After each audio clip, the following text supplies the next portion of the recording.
Dear students, in today's class we are going to discuss two topics.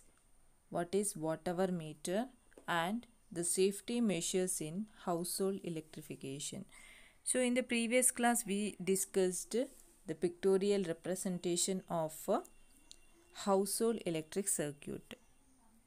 So in that topic some information is given in your textbook.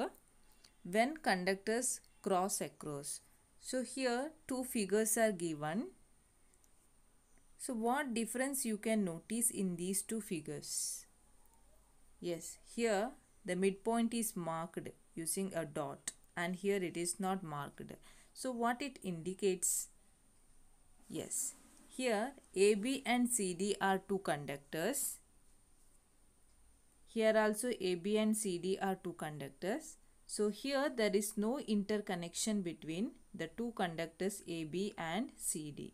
Here there is an interconnection between the two conductors AB and CD. So these are connected together at the point P.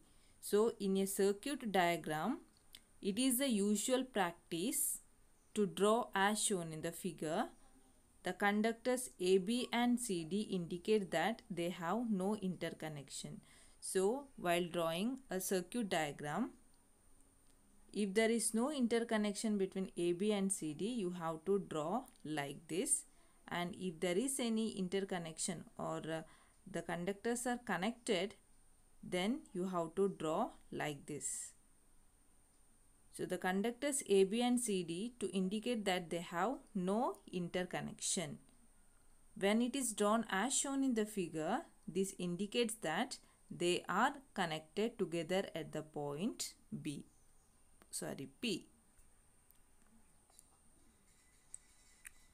Now let us see what is watt-hour meter. So what is watt-hour meter? So which device is connected first in the household electrification? That is kWh meter. So kWh meter means what? Kilowatt-hour meter. So kilowatt-hour meter is connected first in the household electrification. So what is this watt-hour meter? Yes, watt-hour meter is an instrument that is installed by the electricity board and from which we can directly read the amount of electrical energy that we consumed. Okay, so in every home you can able to see this meter. Simply we call this as meter. So the name of this instrument is watt-hour meter. So the use of this watt-hour meter is to find or to measure the electrical energy that we consumed. So watt-hour meter means it is an instrument installed by the electricity board and from which we can able to read directly the amount of electrical energy consumed. So watt-hour meter is a device that is used to measure electrical energy. Electrical energy is measured using the unit kilowatt-hour. This is also known as unit. Say, what is the unit of electrical energy? Yes, in the first chapter we studied the unit of electrical energy is joules. But here, the commercial unit of electrical energy is considered as kilowatt-hour. It is because this joule is very small compared to this kilowatt-hour. So kilowatt-hour is considered as a commercial unit of electrical energy. See, 1 kilowatt-hour is equal to 36 lakhs joules. So 1 kilowatt-hour is equal to 36 lakhs joules.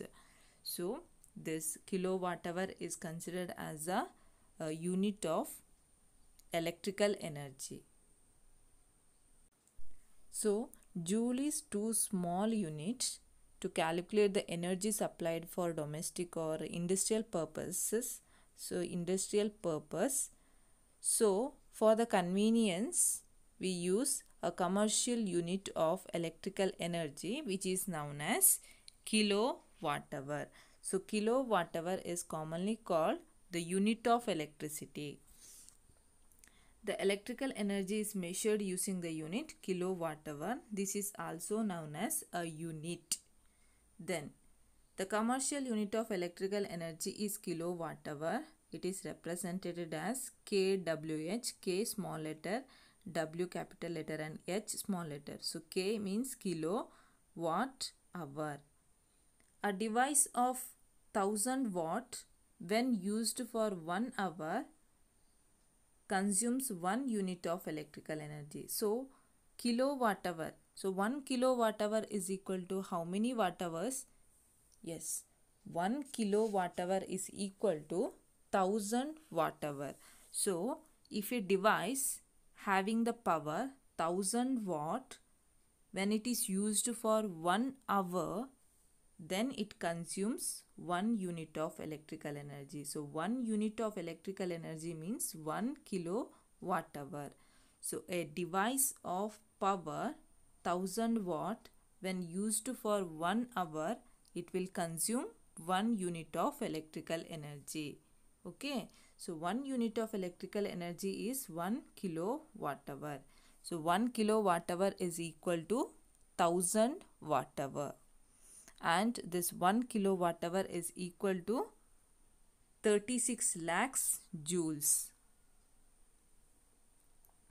The following equation can be used to calculate electrical energy used. So in the first chapter we studied that power is equal to work or energy by time. The energy consumed in 1 second is called power. So we can write power is equal to energy, that is electrical energy divided by time. From this, how can we calculate electrical energy? Yes, electrical energy is equal to power into time. So electrical energy is equal to power into time. See, here we want energy in terms of kilowatt hour. So energy in kilowatt hour is equal to power into time. After that we have to divide it by 1000 because we want energy in terms of kilowatt hour. So in order to get the energy in terms of kilowatt hour, we have to divide the power and time by 1000. Okay, so whenever the energy is expressed in kilowatt hour, the power should be in watt and time should be in hour. Okay, if time is given in seconds, you have to convert it into hour. So energy in kilowatt hour is equal to power in watt into time in hour divided by 1000. So one question is given here. A grinder of power 750 watt works for 2 hours. Calculate the energy consumed. So here the power of the grinder is how much? 750 watt. And how many hours it works? 2 hours. Calculate the energy consumed. So we have to use this equation. That is energy in kilowatt hour is equal to power in watt. So what is the power? 750 watt into time in hour, that is 2. 750 into 2 divided by 1000. So we are dividing this by 1000 in order to get energy in terms of kilowatt hour. So on dividing by 1000, how much we will get? 1.5 unit. So 1.5 unit means 1.5 kilowatt hour. Okay, so from meter we will directly get this how many units we consumed in 1 month or 2 months. Okay, so by looking at this watt hour meter, we can able to calculate how much energy we consume in a month. Okay, then one more question is given. In a house, 5 CF lamps each of 20 watt works for 4 hours. 4 fans each of 60 watt work for 5 hours and a TV of 100 watt works for 4 hours in a day. What will be the daily consumption as shown in the watt hour meter? So we have to find out what is the daily consumption of electrical energy. So how many CF lamps they have? Yes, 5 CF lamps. Then the power of each bulb is, power of each lamp is 20 watt. And how many hours it works? 4 hours. Then how many fans are there? 4 fans. And the power of each fan is 60 watt. And they work for 5 hours. Then how many TV? Only one TV. The power of one TV is 100 watt and it works for 4 hours. So using this information, we have to calculate the how much energy they consume in a day. So here CFL, the power of CFL is 20 watt. And how many CFL lamps they have? 5. And how many time? The duration of use is 4 hours. Then we can calculate energy consumed in kilowatt hour as power into time in hour divided by 1000. So here we have to multiply by the number, because this will give the energy consumed by 1 CFL. But here there are how many CFL lamps are there? 5. So we have to multiply it by 5. So here multiplying and simplifying, we will get 0.4. So 0.4 units CFL lamp consume in one day. Then fan, the power of fan is 60 watt. How many fans they have? 4 fans. Then duration of hour is 5 hours. Then energy consumed is equal to 60 into 5 divided by 1000 into 4. So here we will get 1.2. Then TV, the power of TV is 100 watts. Number is 1. Duration of hour is 4 hours. So on multiplying this, we will get 0.4. So the total energy consumed is 0.4 plus 1.2 plus 0.4. How much? 2 unit. So 2 unit, that means 2 kilowatt hour amount of electrical energy they consume in one day. The next topic that we are going to discuss is safety measures in household electrification. So today, electricity has become an essential part of our lives, and it is hard to imagine a life without electricity. Our houses are full of electrical devices such as induction cooker, washing machine, fan, bulb, heater, iron box, and so many. So where does they get electricity? Yes, from electric circuit they get electricity.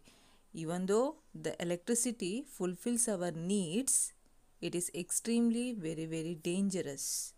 So in order to provide safety to our family, our home, and to these electrical devices, we have to inbuilt safety measures in household circuit. So which are the safety measures we can adopt in our household electrification? Yes, safety fuse, then MCB, ELCB, RCCB, then 3-pin plug and earthing. So these are some of the safety measures we can adopt in household electrification. The first one is safety fuse. So what is safety fuse? Yes, safety fuse is a device that is used in electric circuit to protect it. So in the first chapter we learnt so many things about safety fuse. So safety fuse is a device used to protect electric circuit, and it contains a thin wire called safe fuse wire. So this safety fuse contains a thin wire called fuse wire. What is the property of that wire? Yes, this wire has low melting point and high resistance. So since it has low melting point, what happens when high current flows? Yes, so when high current flows through this, when high current flows through this circuit due to short circuit or overloading, what happens? This fuse wire heats up and melts because it has low melting point. So whenever high current flows through this wire, it melts. As a result, what happens? The circuit breaks and current will not flow further. So as a result, it saves devices from the damage. So as a result, it saves devices from damage. So safety fuses are used in electric circuit to protect the devices. Safety fuse. Which are the circumstances that lead to the flow of excess current in a household circuit? So which are the circumstances? Yes. So during overloading and short circuit, the excess current flows through the household circuit. What happens to the circuit when there is an excess current in the circuit? Yes.